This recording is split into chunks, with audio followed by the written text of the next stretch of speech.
Yo, what's going on, everybody? DjGoHam here. Welcome back to the channel. Let's farm some news, baby.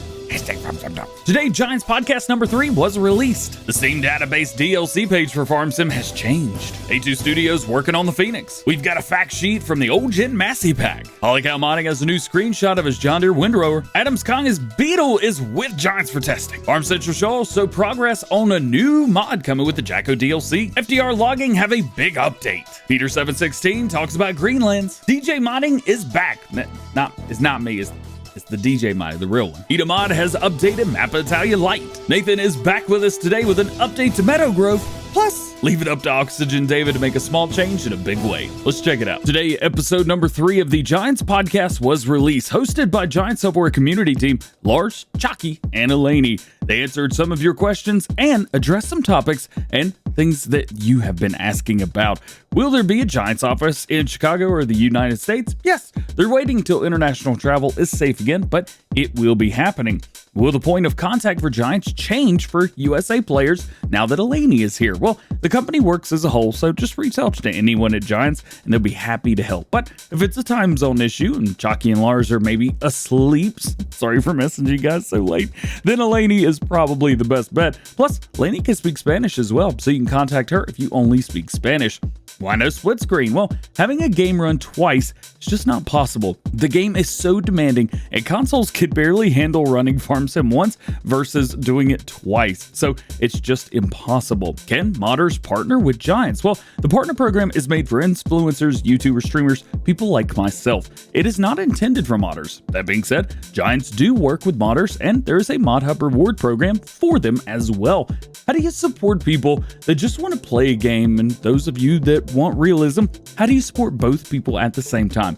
The simple answer is mods. You can install whatever you want, change the game however you want. It is a game, so it has to be fun and it has to work for everyone, regardless if you know how to farm or not. Being able to turn on and off some features makes the game more or less realistic depending on your interests. Why do you have one tractor but not another? So like US versus EU, things like that. It all depends on what license Giants have. They could have a license for John Deere, but it's not the whole company. It's just for certain models. So that should help with that a little bit. They are a European company as well, so they do work with lots of other European tractor companies. Of course, the larger the company gets, more equipment we'll get as well. They're always trying to bring the most popular equipment into the game. However, it's always expanding. And what are the next steps in the precision farming project? It is a 2-year project. It's coming along very well. There's big plans for the next steps, though the release is unknown.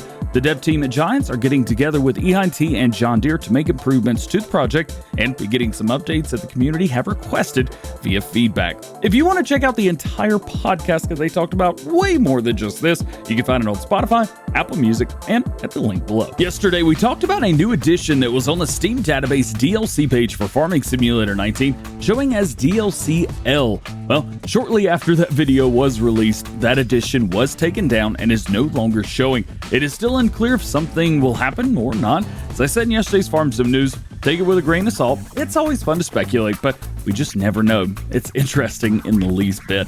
However, nothing is there now. Keep an eye out, and I'm going to be keeping you guys updated on the progress of this as well. I've added this to my daily views, so I'll be watching this daily. You can also check out the link below beside FS19 DLC Steam DB.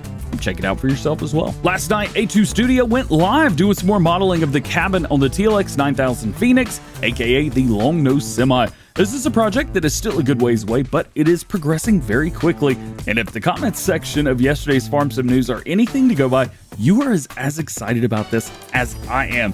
You can stay updated with the progress by checking out A2 Studio, linked in the description below, or you can check out yesterday's live stream, linked beside A2 Studio YT. Lots of you have been asking, DJ, where's the old gen Massey Pack? What happened to it? As always, packs like this do take time. They don't just happen overnight, and they can even sometimes take years. I know it's been in production for a while, but that's just the process of this. However, we do appear to be getting closer as we have gotten an official fact sheet for the Massey Ferguson MF27 Combine today. They say that every Saturday going forward, they're going to be sharing a fact sheet of each new piece of equipment, hopefully leading up to the release. You can see here that the combine is going to cost you 50 grand, has 276 horsepower, 350 liters of fuel, travels 20 kilometers per hour, around 12 miles per hour. Included with this fact sheet is also the MF27 cutter head, It's going to cost $7,500, max speed of 10 kilometers, 6 miles an hour, and 5 meters wide. Stay tuned, as I will report on these fact sheets each Saturday as they release. Additionally, from the AVP modding team today, they say that the map Switchback Canyon will be getting an update, which they're hoping to have out next week if internal testing goes well. That changelog is going to be version 1.3.1, added support for Potato Bag Factory from Ado Modding, added support for the TMR Pig Food Productions from Shaba, added support for Eco Green Factories from Vanquish, Pixie Sugarcane and Cottonwood Seasons, Pixie Seasons Geo, which now supports all productions from Shaba, Vanquish, Farmer Manu, and Ado Modding. The lakes now freeze over when the ground is frozen with Seasons, and brand signs now appear with store sales mod from PC only. Keep an eye out for this one, which I will report on once released on new mods. Polycount Modding shows off a new screenshot of their John Deere W260 Windrow. Time and care has been taken to make sure that this mod is as realistic and accurate to the real-life counterpart as possible. I want to thank Rock from Polycount Modding for sending this over for me to show you guys. They've been a great partner here to the channel and a good friend for a long time as well. It's a pleasure to work with them and spread the word about their awesome mods. New information today from Adams Kong, as he says the Beetle mod has officially been sent off for testing for all platforms. But what's next? Well, a new truck is what's next. He is currently working on a pickup truck, and the truck that I actually learned how to drive on, Chevrolet S10.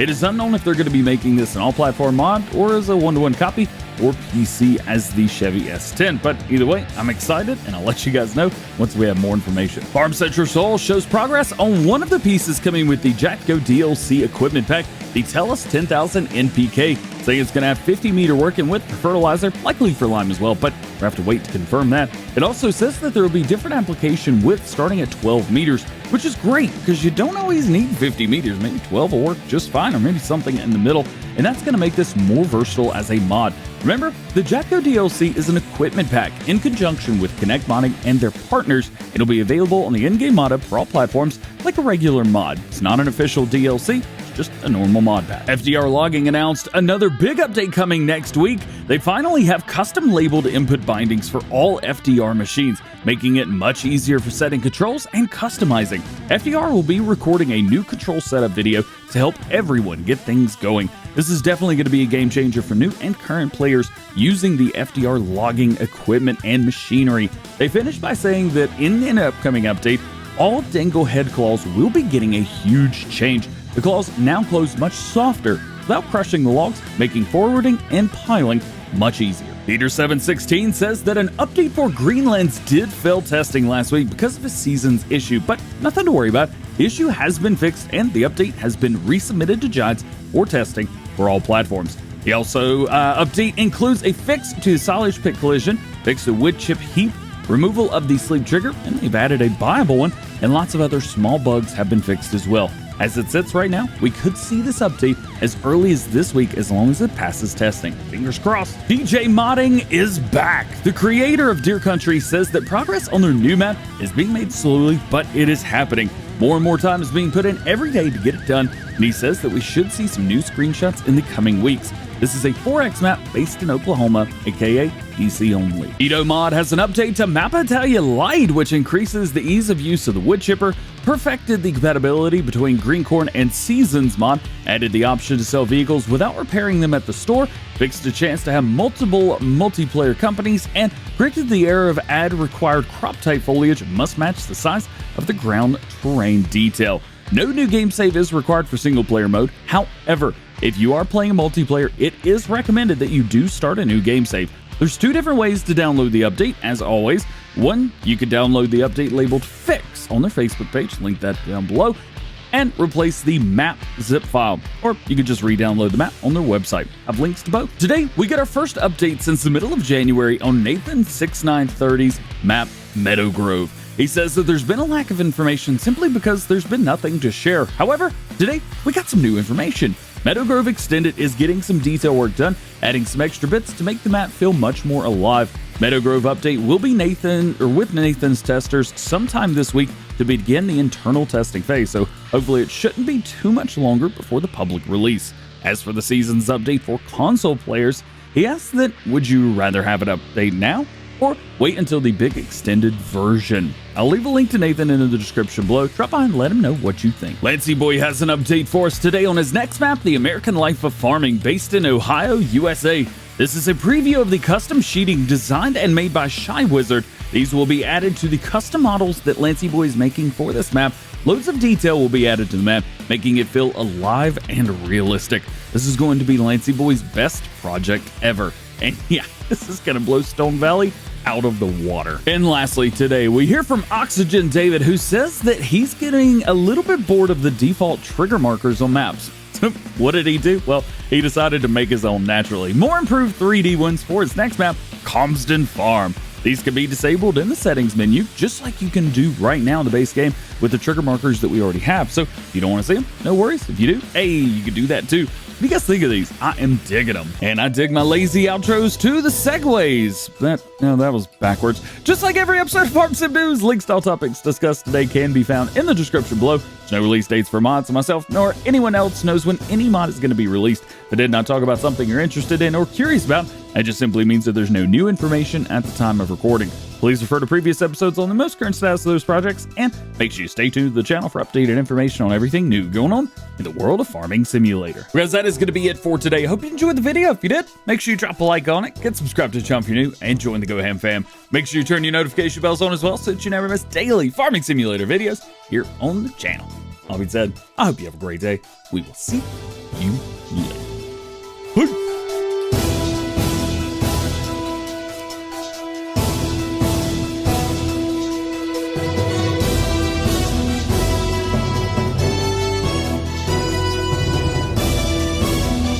Yo, my timing was all off today. I got home at 4 a.m. I don't want to go back to work.